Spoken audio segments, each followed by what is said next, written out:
Now, a children's picture book published in Sweden that promotes transgenderism is being widely criticised and even branded as dangerous propaganda. The story features a man who dresses as a woman and his horse, who wants to be a dog. Now, the author says it's meant to show children that they can be whoever they want to be. Here's some of the reaction we've heard.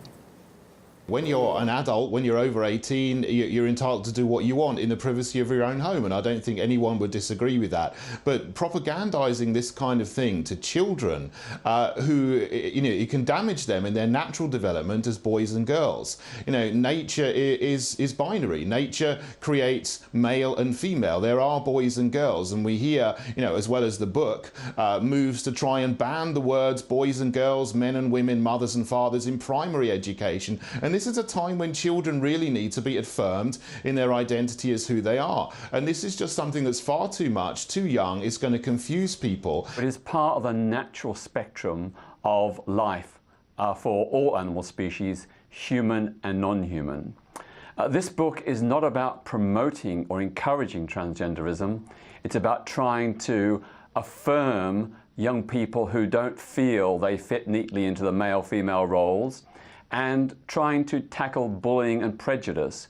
Children are imaginative. They play. They pretend to be all kinds of things. They pretend to be footballers. They pretend to be aliens, spacemen, unicorns. They maybe pretend to be men and women as well. But you have to separate imagination and play from objective scientific fact. And the fact is that your gender or your biological sex is defined by your anatomy and by your chromosomes. And that's the science that we need to be making sure that children know, and the science that we need to be teaching children and affirm them in growing up in. No one's going to change their mind just because they read a book.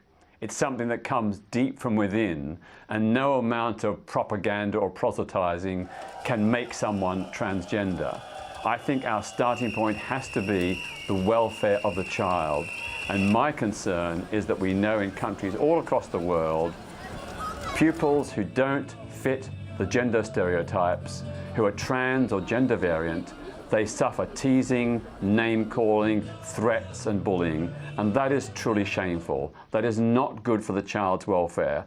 So what we have to do is to create an atmosphere and understanding where it's okay to be different. In Britain, it's in the last 2 years, it's grown sixfold, the number of children who have this gender confusion. And it's because they're being exposed to these materials. If they weren't, they would just happily go on their own way, being boys and girls. Yes, there are differences in people who are boys and differences in girls and their temperament and their behaviour and their likes and dislikes, but that doesn't mean that they're going to be transgender. It doesn't mean that the whole idea of separating sex from gender is a new social construct.